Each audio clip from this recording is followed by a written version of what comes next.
Poor secretary rented a fake boyfriend for $500, 0 cents. He was a millionaire CEO and changed her life forever. They say love can't be bought, but sometimes the price of survival is dignity. She didn't need a miracle. She just needed one night where no one pitied her. One evening where her ex wouldn't smirk, where she could hold her head high and pretend she wasn't breaking. So, she paid a stranger $500, 0 cents, to stand by her side. No one told her he'd hold secrets behind his silence, that his suit would fit like it belonged to power, that his eyes would see through every wall she'd ever built. And when the world turned on her, when her job, her name, her worth were put on trial, he didn't walk away. He walked in, not as the man she hired, but as the only one who ever fought for her. The $500, 0 cents lie. It was raining, the morning her pride finally snapped. The kind of cold New York drizzle that made the pavement shine like broken glass and turned umbrellas into shields. Elena Rivera sat in the last row of the subway, her fingers wrapped around a paper cup of coffee she couldn't taste, scrolling through her calendar with mechanical detachment. 8:00 a.m. department meeting. 12:30 p.m. presentation review. 6:00 p.m. office holiday gala. Mandatory. She closed her eyes, sinking back against the window. Marcos would be there, of course he would. New suit, new date, new smirk. Same bitter sting. She had survived their breakup. The office whispers, the lunches alone, the birthday he forgot, the proposal he never made. She survived him making her feel like a footnote to his ambition. But she couldn't survive one more night of him looking at her like she was a joke. So when she stepped off the subway, drenched and half-hearted, she didn't go to the office. Not right away. She stopped in the little cafe on 7th, the one where the Wi-Fi always worked and no one asked questions. She opened her laptop, typed in event escort services, and stared at the blinking cursor. This was not her. She didn't do desperation. But then again, what was pride worth if all it did was leave you crying in a public restroom while your ex posed for photos with his new assistant? She scrolled past the obvious fakes, past the men with fake grins and six-pack promises, until one profile caught her eye. William? Discreet, punctual, elegant. I don't perform, I adapt. I won't steal the spotlight. I'll protect your peace. Rate $500, 0 cents flat. No tips, no pretense. The photo didn't match the price. He wore a dark gray suit, tie loosened just enough to make it human. Clean lines, steady posture. A stillness in his expression like nothing surprised him anymore. She hesitated for all of 30 seconds. Then she sent the message. Hi, I need a date for a corporate event tomorrow night. Nothing elaborate, just show up, act like we've been together 2 months, and don't let my ex get in my head. I'll pay in cash. Please confirm. The reply came within 2 minutes. Confirmed, you pick the place for the briefing. I'll be there at 7:00 p.m. No emoji, no charm, just clean certainty. It unnerved her. By 6:58 that evening, she was already seated at a quiet cafe uptown, her coat draped over the booth. A tea she wasn't drinking growing cold beside her. At exactly 7:00 p.m., the door opened, and he walked in. No flourish, no hesitation, just presence. Dark gray suit, white shirt, hair swept back, eyes that took her in without question, without surprise, as if they'd done this 100 times before. Elena? He asked. She stood, half expecting her knees to betray her. William? He nodded and they shook hands. His grip was warm, certain. Let's get one thing straight, she said, pulling out her notes. This is purely a performance, no improvisation, no flirting. You're my boyfriend of 2 months. You're a freelance consultant. You work long hours. You like old movies. You hate soccer. Got it? Got it. She stared at him. Have you done this before? He smiled, small, unreadable. Not everything is about money. The words stayed with her. They worked out their script in 40 minutes. Where they met, how he'd won her over, the first date, the little inside jokes. It was supposed to feel transactional. It didn't. When she stood to leave, he handed her a card. Simple matte, blank, but for a line in silver print. If anything gets uncomfortable, say white wine 3 times. The code word, she asked, raising an eyebrow. I promise, he said. That night, she couldn't sleep. She lay in bed, staring at the ceiling fan that needed fixing, wondering why his voice echoed louder than it should. Not everything is about money. He didn't talk like a man who needed $500, 0 cents. He didn't look at her like someone doing a job. And that made him more dangerous than she expected. Because if this was all just acting, then why did she feel like she was about to play the part of her own undoing? Chapter 1. The Man with No Past. The next morning, the city felt colder than usual. Elena wrapped her coat tighter as she made her way into the Z Group building. Another Monday, another maze of deadlines and whispers. Only this time, her steps felt steadier. Not because anything had changed, but because someone would be standing next to her soon. Someone who didn't know her heartbreak but treated it with quiet respect. At 11:30 a.m., her phone buzzed. William, confirming cafe at 12:30, same booth. She reread the message twice, as if it might contain something more than it said. But it didn't. Of course not. By 12:25, she was seated again in the same booth. The steam from her tea curled upward like it had the night before. And just like before, 7 o'clock on the dot. William entered, this time 12:30 sharp. He wore a navy blue shirt today, sleeves rolled slightly. It made his posture look even more deliberate, like nothing about him was accidental. You're punctual, she noted as he said. Always. There was something about the way he sat. Still but not stiff. Attentive but not eager. He was never checking his phone, never scanning the room. He just... What? So, Elena began, opening the Notes app on her phone. Today is just about polishing the details. The story has to feel real, but not too perfect. He nodded. You remember your name? She teased, arching a brow. William. Consultant. Met you 2 months ago in a cafe near Central Park, helped you pick up your laptop, took you to dinner. Now we're a couple. She blinked. You have a good memory. I listened. It wasn't flirtation, it was fact that somehow made it worse. She moved on. What do you do for work? Independent consulting, mostly for mid-sized firms. Market analysis, resource optimization, strategy. She paused. That's oddly specific. I read a lot. And you just do this, as a side gig. Just do it for the sake of doing it. I wouldn't be doing this if it wasn't absolutely required. Unless it were to encourage me. Would it encourage you? I said.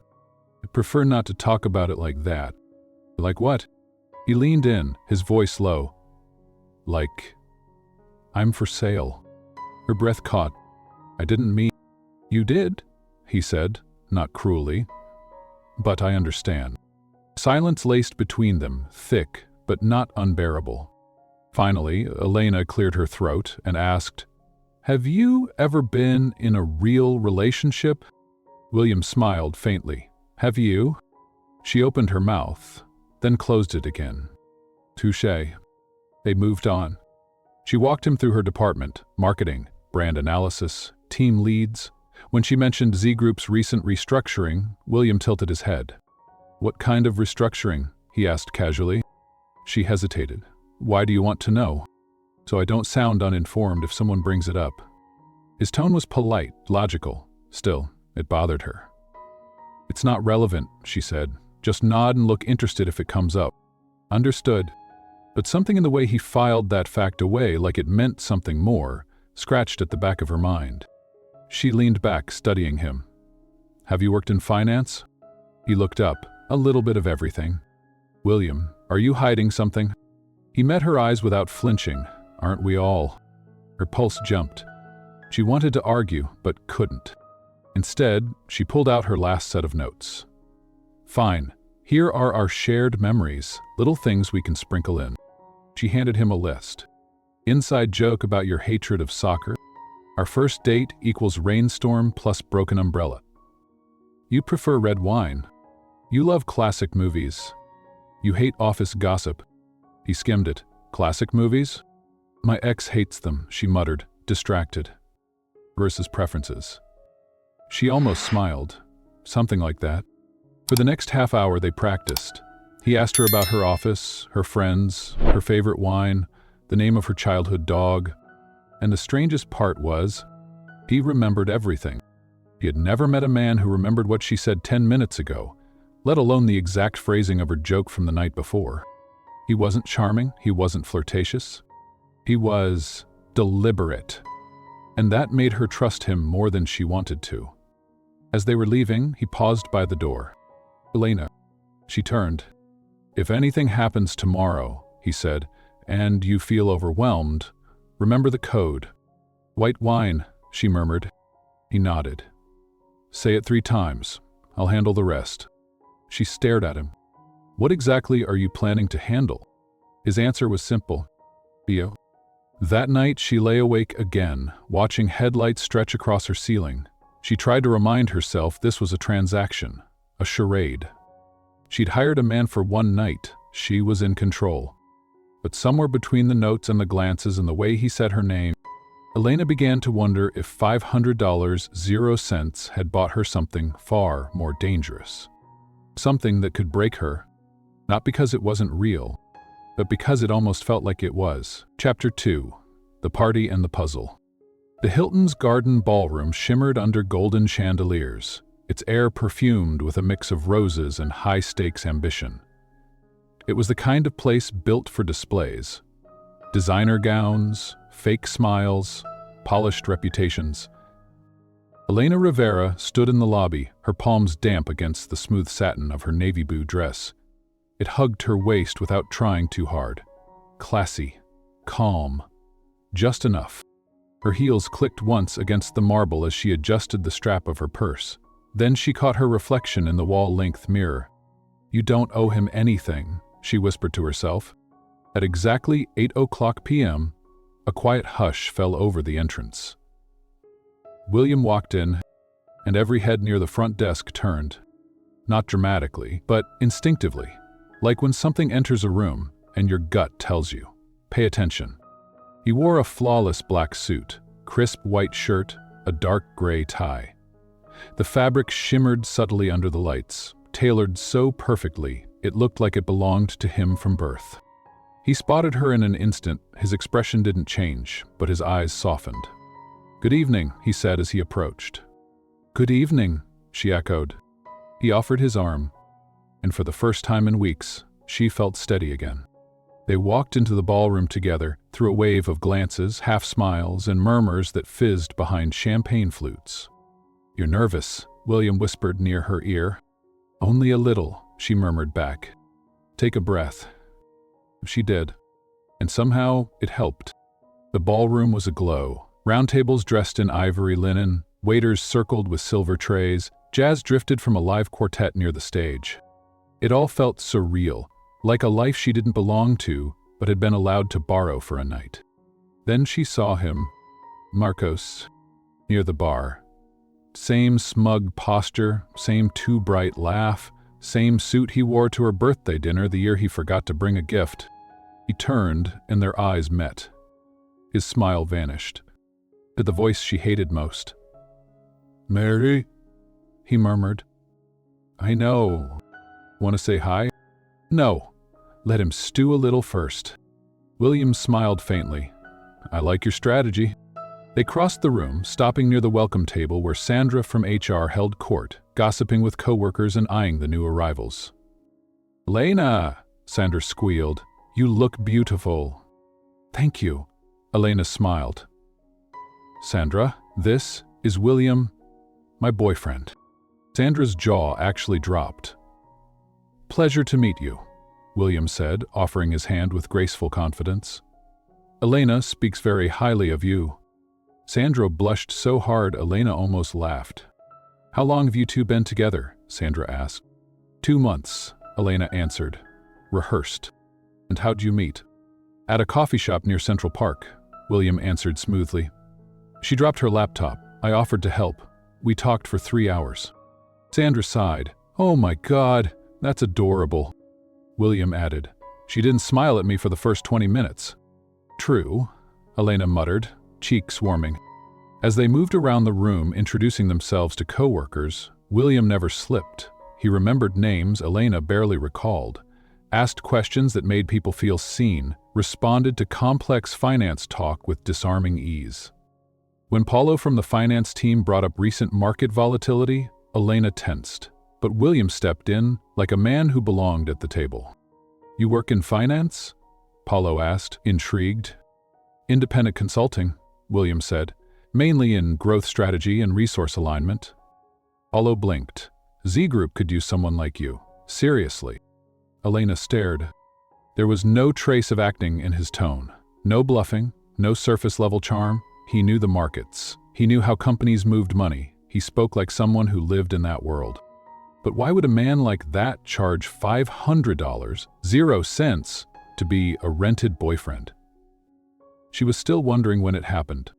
A familiar voice broke through the conversation. "Elena." "Marcos?"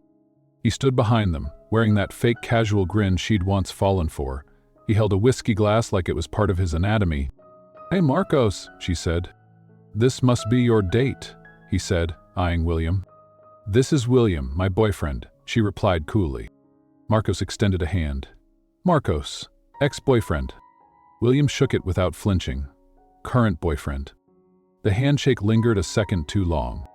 "So what do you do, William?" Marcos asked, smiling through his teeth. "Business consulting." "Oh, for who?" William shrugged. "Independent." "Sales," Marcos said, pointing at himself. "Top performer at Z Group this quarter." "Congrats," William said calmly. Then Marcos looked at Elena. "Can we talk, just you and me?" Elena didn't hesitate.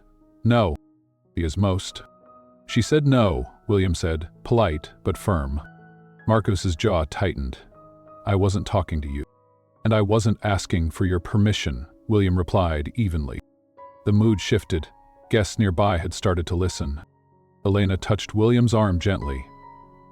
"It's okay." She looked at Marcos. "Whatever you have to say it now. Or don't say it at all."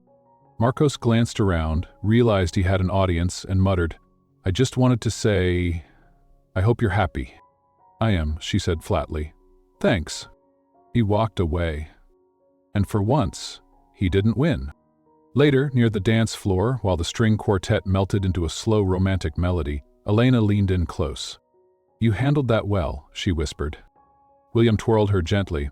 "He's not worth your fear." "Still," she said, "thank you." Then a voice cut through the music, older, commanding.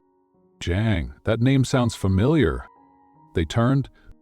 Ricardo Mendez, the company's chief operating officer, approached with a curious smile. Silver hair, sharp suit. Older than both of them by at least 2 decades.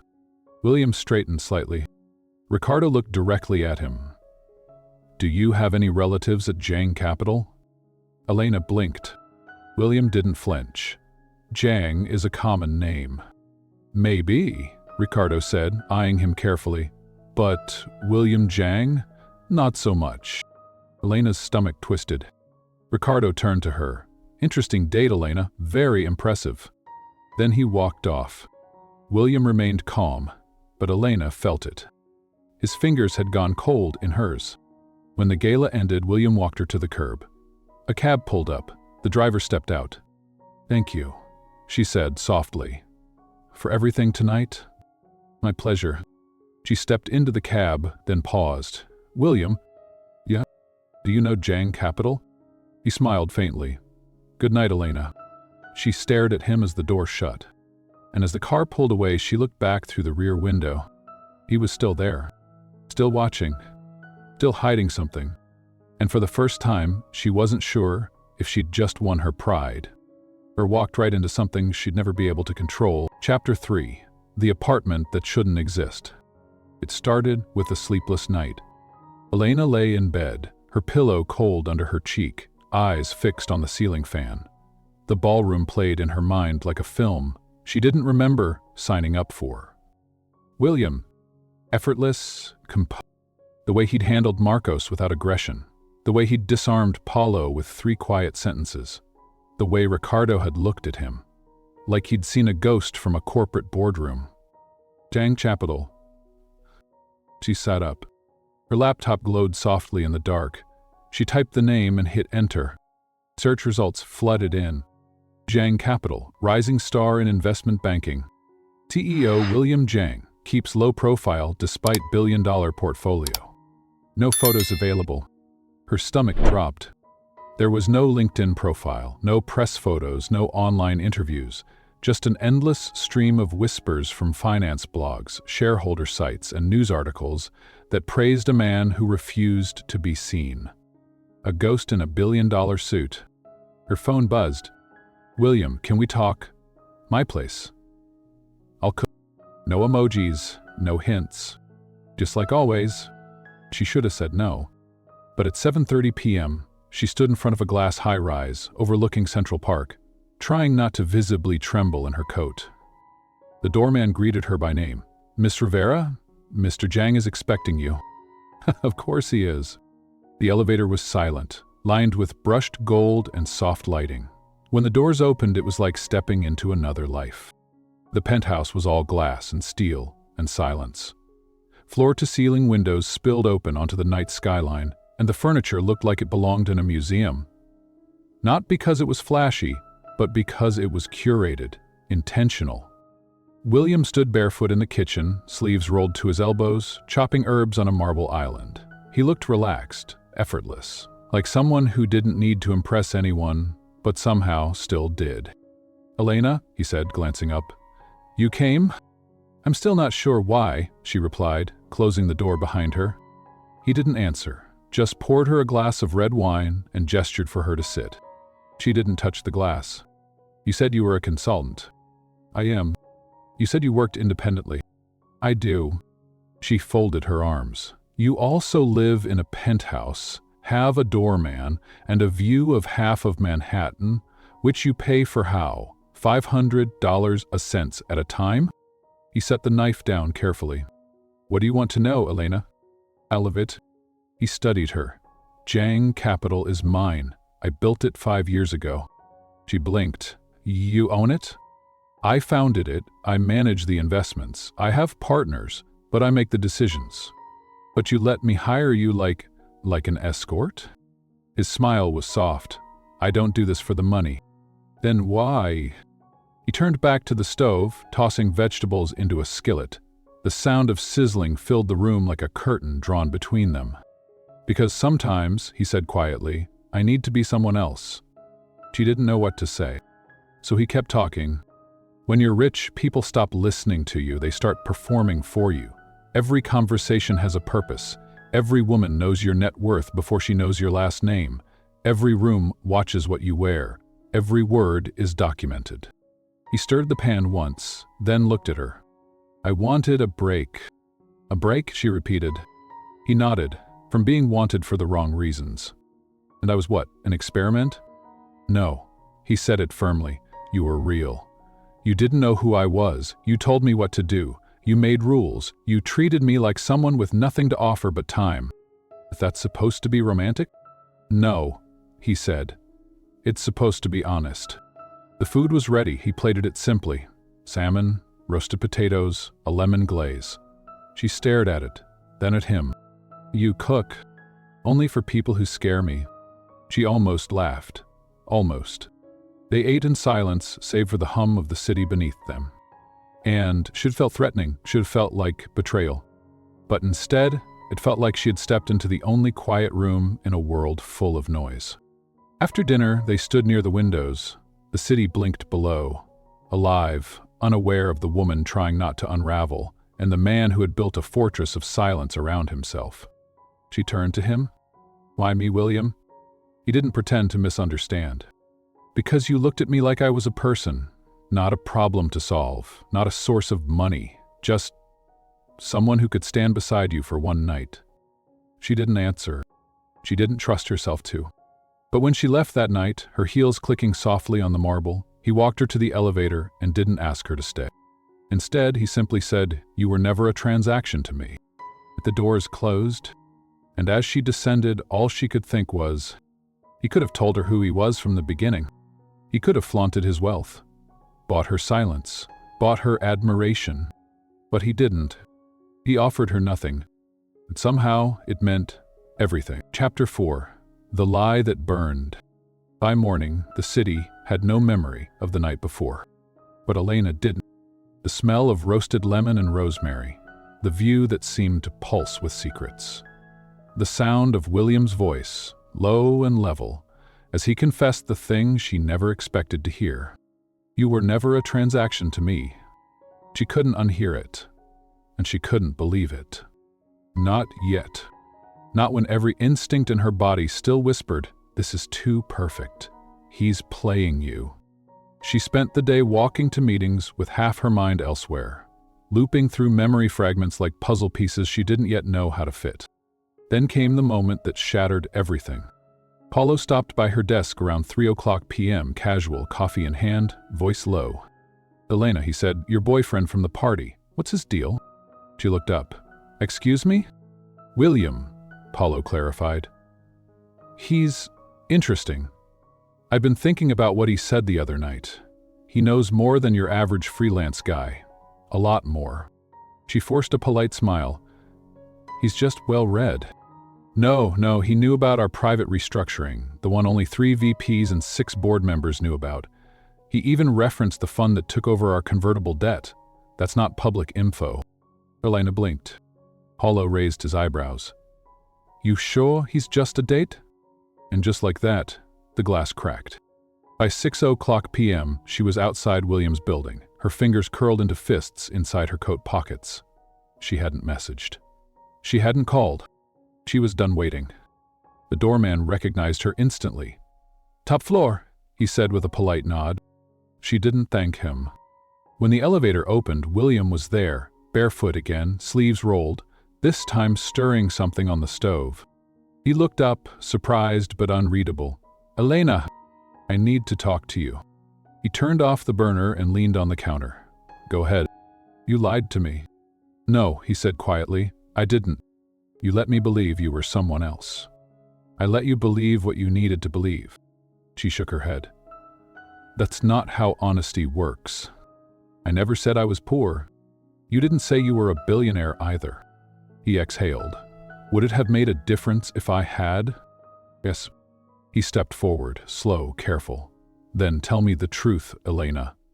If my profile had said, billionaire, owns 15% of your company, knows your ex is trash but doesn't plan to say it until necessary, would you have messaged me?" She didn't answer. "Would you have shown up at that cafe?" Silence. "Would you have let me stand beside you at the party?" Her voice broke through at last, quiet and cracked. "No!" He nodded. It's what I thought." She turned away, furious with herself. "Then what was I, William? A break from your exhausting wealth? A reality TV episode where you pretend to slum it for a week and feel something?" "No." His voice was sharp now, not angry, but aching. "You were the first person in 5 years who didn't treat me like leverage." She spun back. "Then why didn't you tell me who you were?" "Because I liked being with someone who didn't care about my last name, who didn't flinch at my silence, who didn't Google me before asking how my day was." She stared at him, her pulse loud in her ears. "You should have told me. I was afraid I'd lose you." That stopped her. Not because it was a good excuse, but because it was honest. She moved slowly to the couch and sat down. "Ricardo recognized your name." "I figured he might.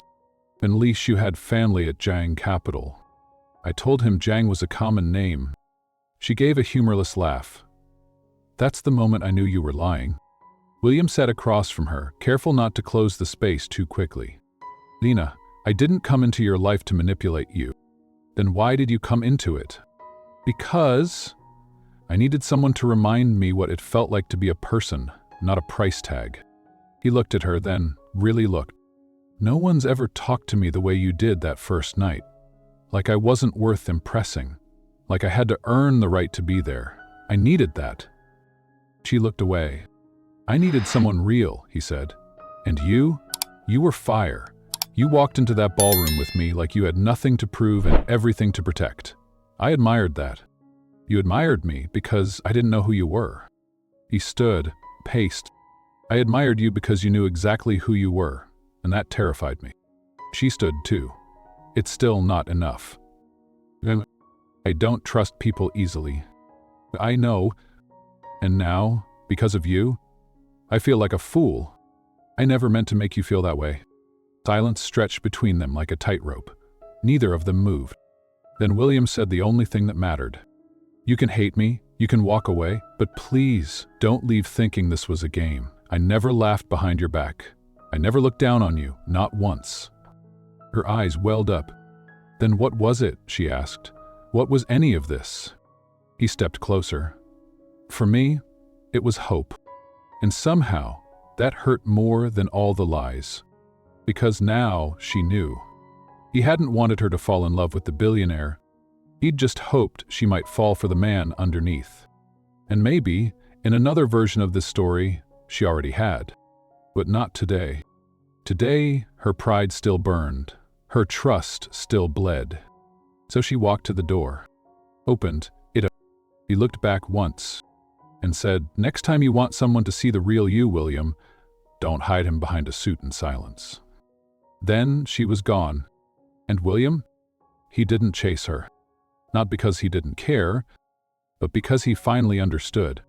Some lies don't destroy trust. They reveal whether it was ever real at all. Chapter 5. The company that turned on her. It started with whispers.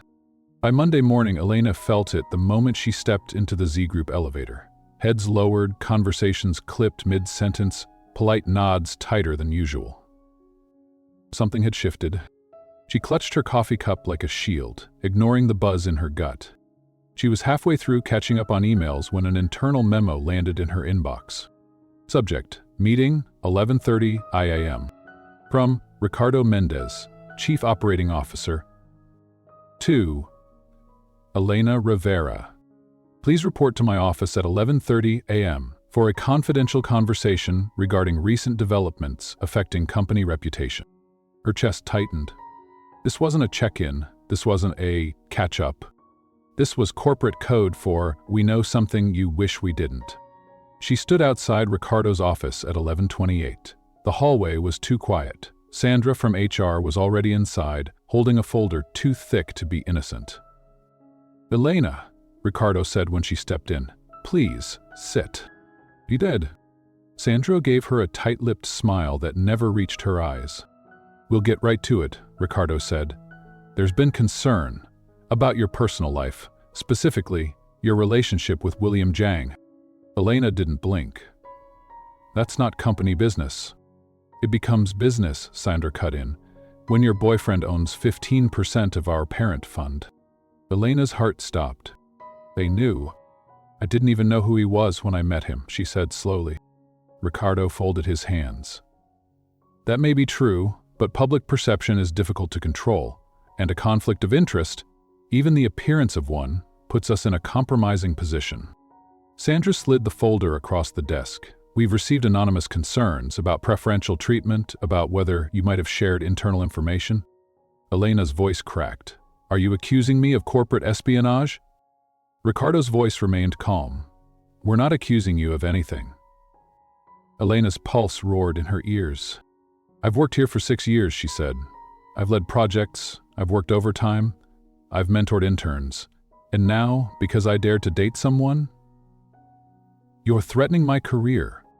Sandra's lips pressed tighter. We're asking you to take a leave of absence. A quiet pause. Until this resolves.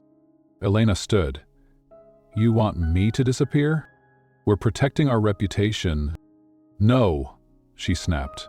You're protecting his shares. You're protecting Marcos. Ricardo flinched. This has nothing to do with... Yes, it does, she said, voice rising. He's the one who started this, isn't he? The silence answered for them. Then the door opened, and in walked Marcos. He smirked, holding a cup of coffee like he belonged there. Am I interrupting? Elena's stomach dropped. You, she whispered. Just here to clarify a few things, he said too pleasantly. Ricardo stood. This is highly irregular, Marcos. She deserves the truth, Marcos said, glancing at Elena. I just thought she should know. She was never very discreet. If you sleep with the investor, you can't be surprised when someone notices. Elena launched forward, her chair scraping back. You're disgusting. And you're exposed. Marcos replied, smug and unbothered. She'd have picked a quieter boyfriend. Ricardo raised a hand. Enough, Marcos, you're dismissed. Marcos shrugged and walked out like a man who'd already won. The moment the door closed, Elena turned back to Ricardo. You're letting a petty ex ruin my life.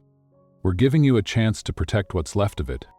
She didn't remember leaving the room, didn't remember passing the HR desk. She only remembered the tightness in her throat and the cold realization in her chest. They had already decided. She was guilty by association. And then it happened. A commotion near the lobby. Security guards rushing, voices clipped, urgent. A man in a suit stepping past the front desk like he owned the air. William. Elena froze. He looked nothing like the man she'd met in the cafe. He wore presence like armor. The navy suit was perfectly tailored, his posture military, sharp, his jaw locked in silent fury. Mr. Zhang? The receptionist stammered. Do you have an appointment? I'm not here for a meeting, he said. I'm here to correct a mistake. He turned and his eyes locked on her. Elena? He said, voice low. She shook her head, stunned. What are you doing? You didn't tell me, he said softly, that they were threatening your job. I had no right, she whispered. I know, he said, then louder, to the entire room. Where's Ricardo Mendez? Someone stammered an answer. William. He walked to the executive conference room and opened the door without knocking. Ricardo stood mid-sentence. Sandra was still seated. Both froze when William entered. Mr. Zhang, Ricardo started. William cut him off. Let's not pretend. You didn't know who I was the night of the gala. Ricardo swallowed. This isn't the right... You've threatened to terminate Elena Rivera for a relationship you failed to understand. You've accused her of impropriety without evidence. You've let personal vendettas pollute your HR process. Mr. Zhang. Do you know who owns 15% of this company? William said, voice ice. I do. Silence. I want Marcos Silva terminated, immediately, for harassment, abuse of power, and defamation, or I pull every dollar from this company by end of day. Sandra gasped. Perfectly legal, William said, and already in motion. He turned to Elena, and for the first time since they'd parted, she saw him not as the man she'd hired, not as the lie he lived in silence, but as the man who refused to let her fight alone. Are you coming? He asked. She didn't answer. She walked to him. Ricardo stepped forward. Mr. Zhang, please. We can resolve this without further exposure. William didn't look back. No, Ricardo, this isn't exposure. This is clarity. Then he and Elena walked out. Together. As they rode the elevator up to retrieve her things, Elena finally whispered, Why? William looked at her, his voice quiet but sure. Because you never deserved to feel small in a room you helped build. She blinked hard, willing tears not to fall. When the doors opened and she stepped out, she looked back at him. You didn't have to come for me, she said. His reply was soft. But I did. Chapter 6. The Man Who Took Her Side. The elevator doors closed behind them with a soft sigh, but Elena could still hear her pulse pounding. She clutched her bag tighter, the humiliation still raw. HR had treated her like a scandal. Marcos had used her. Ricardo had smiled through every threat. But William? He walked in, without a plan, without permission, and made the world stop for her. They stood in silence, side by side as the elevator rose toward her floor. You didn't have to do that, Elena said softly, not looking at him. I know. You could have made a phone call, sent a lawyer. I didn't want a lawyer, he replied. I wanted them to see your worth, not because of me, but in spite of me. She turned to him then. Why? Why would you risk your reputation, your investments, your privacy, for someone who told you to leave? William's voice was steady, but quiet. Because even when you were angry, even when you left, you never lied to me. Not once. And that mattered more than all the silence I've been living in. Elena looked away, her eyes stinging. They made me feel small, like my entire career didn't matter, like I was disposable. They were wrong. They treated me like some girl who got lucky, like I was trading secrets for affection.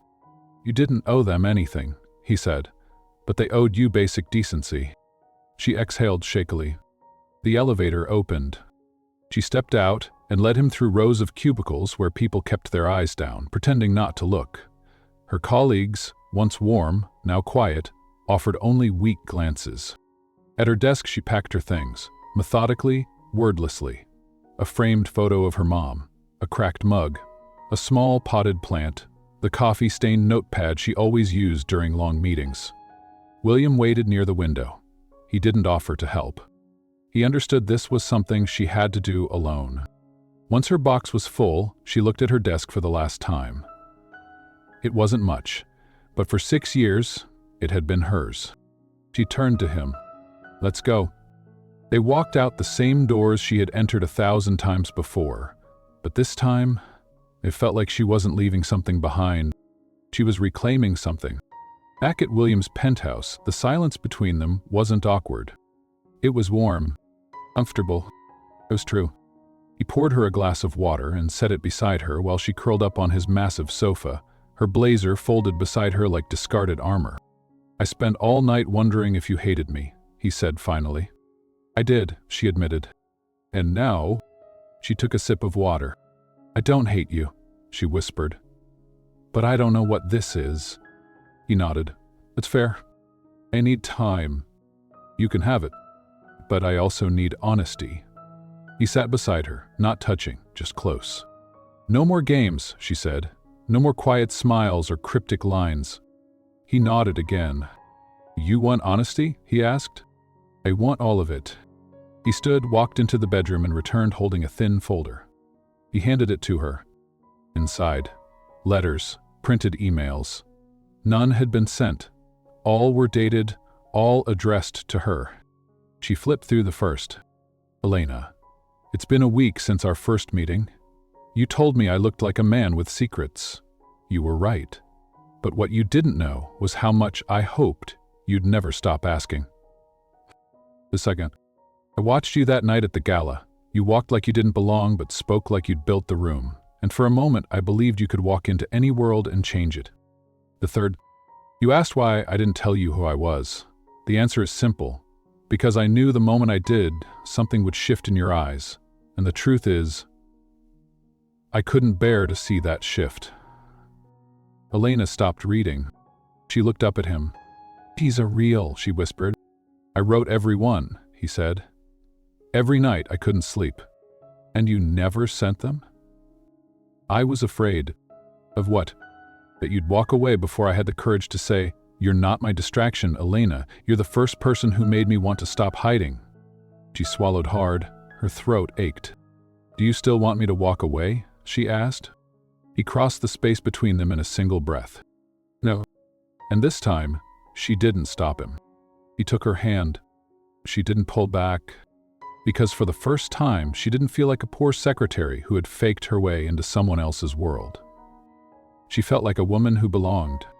Later, as the sun dipped low over the city skyline, they stood by the window. Elena still in her work clothes, William still in the silence he had finally started to break. "I don't know what happens next," she said quietly. "Then let's not rush it." She looked at him. "I'm used to people leaving. I'm not going anywhere." She gave a half smile.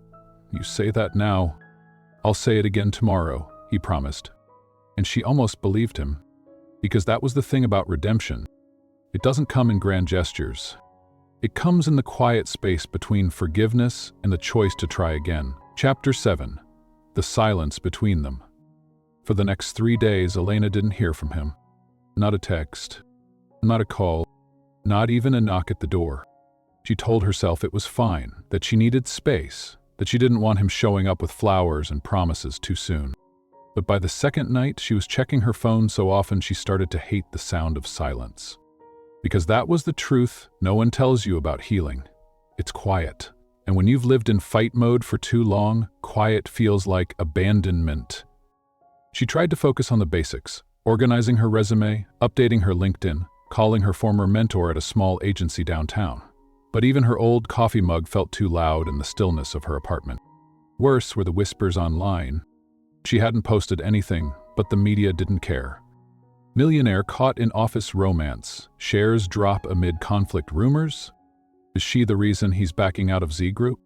From secretary to Cinderella, who is Elena Rivera? She shut her laptop and went to bed early that night, but didn't sleep.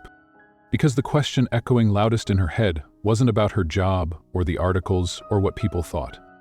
It was, why hasn't he called? Across the city, William stood on the rooftop of his building, the same rooftop where he'd stood alone the night Elena walked away. The wind tugged at his shirt sleeves, but he didn't move. He had said too much, and also, not enough. Because truth without timing could still feel like a lie.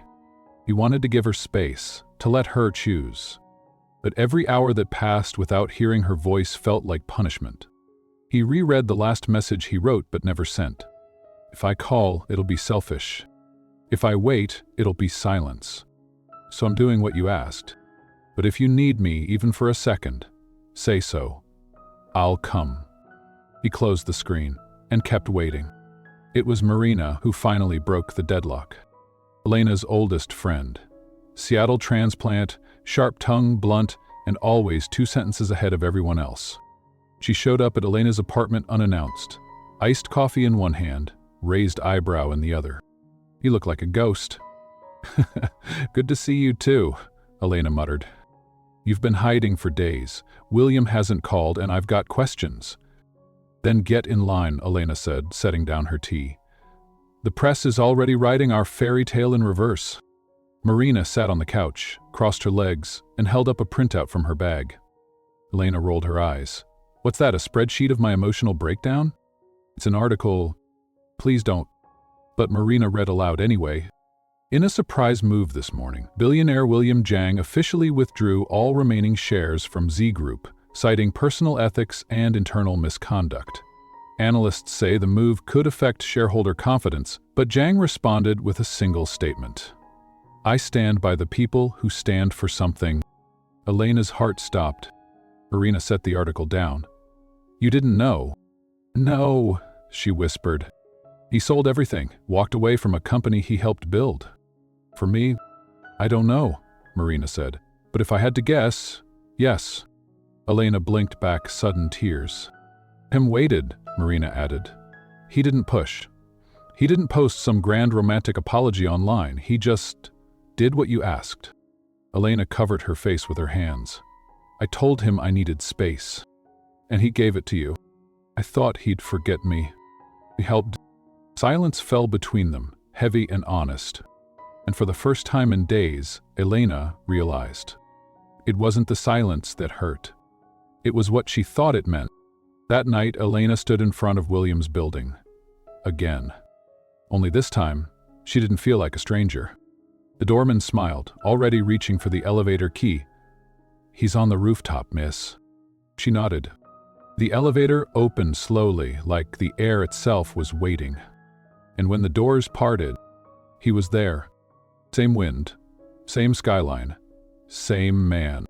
But something about the way he turned to look at her made it feel like the first time again. I was starting to think I imagined you, he said quietly. You didn't. He stepped forward. I didn't call, he said, because I didn't want to pressure you. I know. I didn't want to make you feel like a decision had to be made before you were ready. I know. She stepped closer. You waited, she whispered. His voice cracked.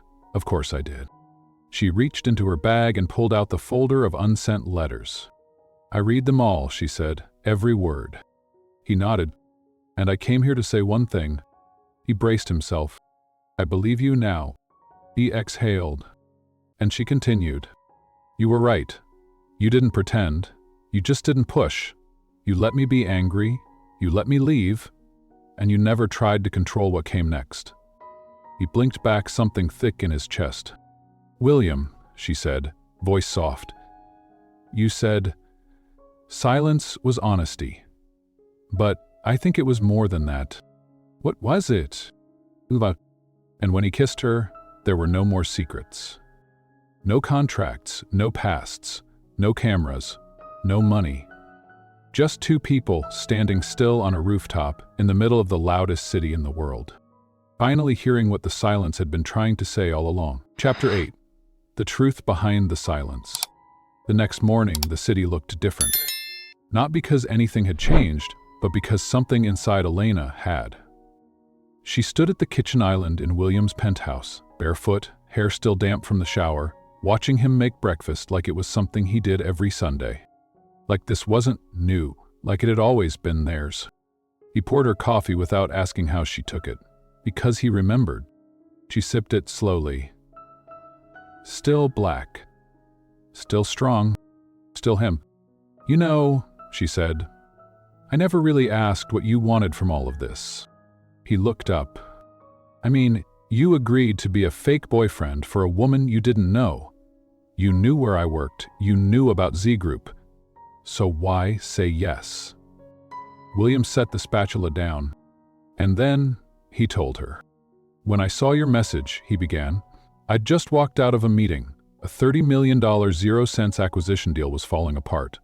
The lawyers were arguing. My name was in 5 headlines I didn't write. And I sat there thinking, is this all it is?" He paused. "I opened the site to delete my account, but your message was at the top. No photos, just, I need someone to help me survive a night. I'll pay. I just want to keep my dignity." Elena's face flushed. He smiled gently. "You weren't asking for attention or status. You were asking for peace. And I knew, whoever you were already stronger than half the people I worked with. So you chose me? I chose you because you weren't performing, and I needed that." Elena set her mug down. "When did you figure out I worked at Z Group?" 10 minutes into our first meeting. You mentioned the name. I didn't say anything because I was afraid it would end before it even started." She tilted her head. "But you knew it would come out. I hoped we'd be more than a one-night illusion before it did." "And we were," she admitted quietly. He stepped closer. "I never asked you about company business. I never used what you said. I never blurred the line." "I know that now," she said. "But you doubted me then," he replied. Not accusingly, just truthfully. "I did," she admitted, "because people don't usually do things without wanting something in return." "And now?" "Now," she said, "I realize you weren't asking to be trusted. You were hoping to be chosen." William's breath hitched, but he covered it with a smile. "I told myself I wouldn't push," he said, "that I'd only ever show up when you asked." She reached for his hand. "Then, I guess it's my turn to ask." "For what?" "For something real." He studied her. "You sure?" he whispered. "I don't want a rooftop kiss," she said. "I want a Tuesday fight about nothing. I want grocery store runs and movie nights where we fall asleep halfway through. I want the version of love that's messy, the one that takes work and forgiveness and showing up when it's inconvenient." He didn't speak, so she continued, "I don't want the fairy tale, William." He finally smiled. "I want the part after the fairy tale." That afternoon, William took her somewhere she didn't expect, a quiet, minimalist office near the Flatiron District. No nameplate, no security, just a small firm logo in brushed steel, Jang Capital. "I thought your office would be bigger," she teased as he unlocked the door. "Everyone thinks that," he replied. Inside, it was nothing like what she imagined. There were no leather chairs or gold accents, just light wood, clean shelves, a wall of books, and a whiteboard filled with scribbled charts. "This is where the billionaire hides?" she asked. "This is where the real work gets done," he said. He showed her the projects no one knew about: the Clean Energy Fund, the women-led tech incubator, the scholarship program under a false name. "You don't talk about these things in interviews," she said. "I don't give interviews," he replied. "Why?" "Because my legacy isn't what people say about me, it's what happens after I'm gone." She walked through the rows of handwritten notes, floor plans, and seed funding diagrams. She traced her finger over one sticky note that simply read, "Dignity isn't a perk, it's a right." She turned to him. "You've been building this the whole time?" "I've been building it alone," he said, "but I don't want to anymore." Then he opened a drawer and handed her a folder. Her name was on the first page. Elena Rivera, proposed position, Director of Social Impact Strategy. She blinked. "Is this real?" "You once said people look at you like you're temporary," he said, "but I see you like a foundation. And if you're willing, I want to build something with you." She looked at the offer, then at the man who, weeks ago, had been just a name in her inbox. And she smiled. "I'll think about it," she said with a teasing grin. "You'll say yes." "Maybe." "Definitely." They walked out into the Manhattan sunlight, hand in hand. The wind was cooler, the sky brighter. Or maybe everything just felt that way when you stopped hiding. Later that night, as they stood brushing teeth side by side in his bathroom, Elena spat out her toothpaste and muttered, "You use way too much mint." William grinned through the mirror. "I like to feel like my mouth is on fire. Is that so wrong?" She rolled her eyes. "You're ridiculous. You're stuck with me." She paused, then leaned into him, forehead against his chest. "I know." And in the quiet that followed, no media, no accusations, no secrets. They didn't need to say anything else. Because love doesn't always announce itself with fireworks. Sometimes, it's just the silence that finally feels safe. Chapter 9. The folder full of unsent letters. Chapter 9. The folder full of unsent letters. It had been 4 days since she said yes. Not to a title, not to a contract, not even to a promise, but to something far more terrifying, the decision to stay. And now they were in the quiet rhythm of something new. Mornings began with side-by-side coffee. Afternoons slipped past in brainstorming meetings and half-written strategy decks. Evenings blurred between rooftop dinners and long walks back from nowhere in particular. But tonight, something shifted. It began with a memory. William had stepped into the study to grab a book and came back holding an old folder, worn at the corners, its edges softened from being opened too many times. He didn't speak as he handed it to her, just set it down and whispered, "I kept them." Elena looked at the cover. She knew what it was. The unsent emails. The private words. The pages she had only skimmed that first time. This time, she read them aloud. "He died. I've known you for 48 hours and already I miss the way you say my name when you're irritated. You don't know this, but I've been watching people talk at me for years. You're the first person who made me want to talk back." He glanced up. William stood at the window, arms crossed loosely, watching the skyline, but listening to every syllable like it might break him. "Elena, tonight you asked me about trust. I said something vague and safe. I wish I had said this. I don't trust people easily, but I trust you to see me, even if you don't stay." She closed the folder softly. "You never planned to send these," she said. "Yeah." "Why?" "Because they felt too real," he replied, "and I was still pretending to be someone else." Elena stood. "You weren't pretending, William. You were protecting." He turned then, and the look in his eyes undid her, like a dam cracking just enough to flood everything. "I've never had someone read my words back to me," he said. She stepped closer. "Then maybe that's why you wrote them." He nodded slowly. "Maybe." Then she reached into her bag and pulled out something of her own. A weathered notebook, spiral-bound, pages creased at the corners. She handed it to him. "I wrote too," she said. He looked stunned. "You?" "Not letters, just fragments. Thoughts I didn't have the courage to say out loud." He opened to the first page. Entry 1. "He doesn't blink too much. I don't know why that matters, but it makes me feel like I'm not crazy." He smiled. Entry 3. "I told myself I hired him to make a point, but he looked at me like I was worth remembering, and that felt like a bigger deal than revenge." Entry 6. "He doesn't try to impress me, he just listens. And somehow, that feels more dangerous than 1,000 roses." William closed the notebook slowly. "Elena." "Yes? May I kiss you again?" She tilted her head. "That depends.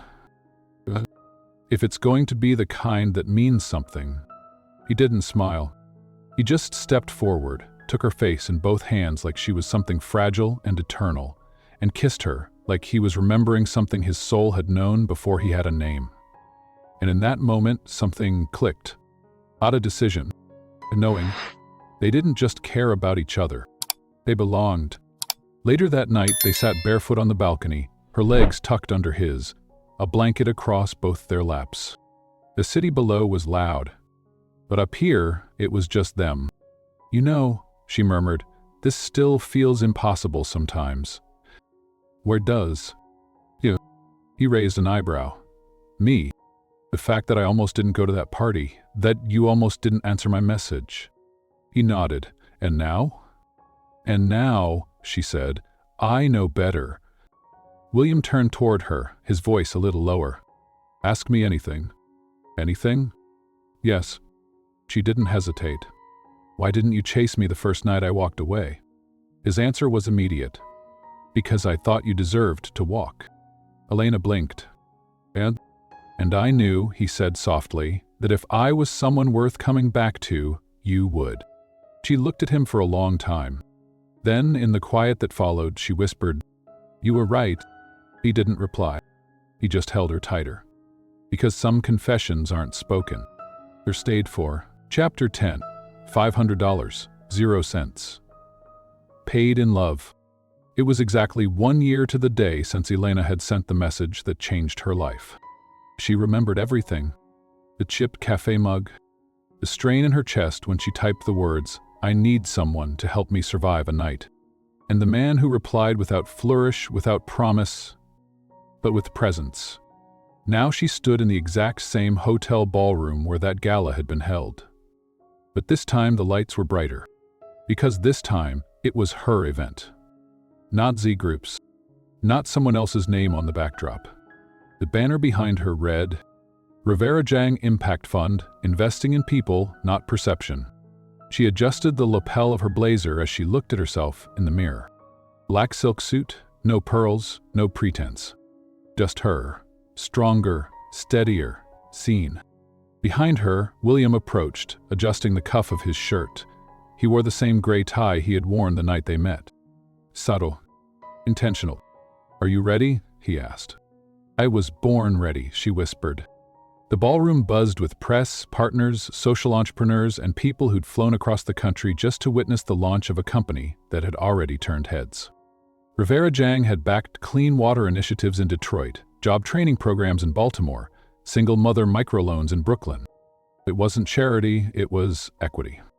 Real, measurable, quietly world-changing. And tonight, Elena stood at the podium, heart pounding for the right reasons. "Thank you for being here," she began. "A year ago, I was in this exact room for a very different reason. I was trying to prove I was enough. Tonight, I don't have to prove anything." The room fell silent. "I want to tell you a secret," she said. "This company didn't begin on a spreadsheet. It began with a lie, a very expensive one." Laughter. "I paid someone $500, 0 cents, to be my date to a party. And he turned out to be a billionaire, which, trust me, was not part of the package." More laughter. "But that night didn't just save my pride, it changed my future. Because the man I hired didn't see me as broken, he saw me as someone rebuilding." She looked across the room, straight at William. "And that man didn't just stay. He stood by me, fought for me, believed in me when I didn't." She paused. "And that's the kind of investment we want to make at Rivera Jang. Ones that go beyond numbers, ones that start with faith." The applause was quiet at first, then spread like light. William joined her on stage. And in front of everyone, he took out a small black box. Elena blinked. He knelt. Not out of tradition, but because he knew this was never about a proposal. It was about a promise.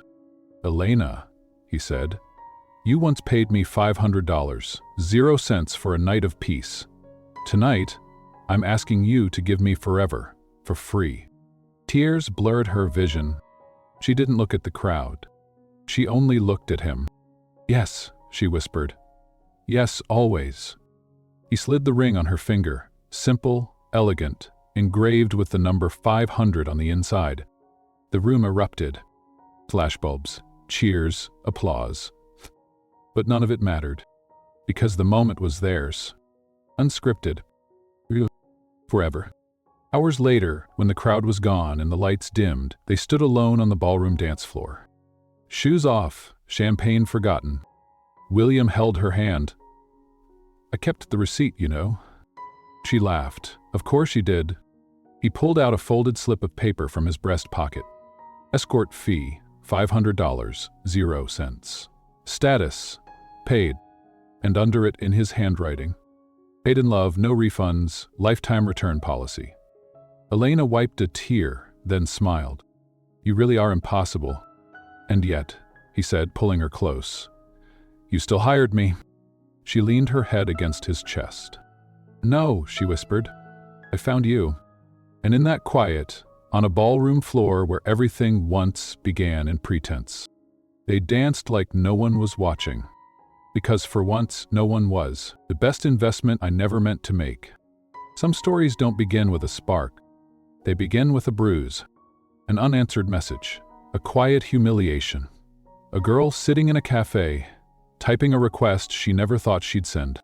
"Please pretend to care about me for one night." But the thing about love is, it never shows up the way you plan for it.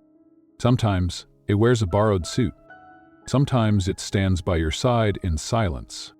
And sometimes it watches you walk away, just to prove it won't follow without your permission. I thought I was buying a performance. But what I really bought was the truth. The kind you don't get in diamonds or titles. The kind that doesn't come in flowers or promises. The kind that stays, even after the lights go out. Even after the applause fades.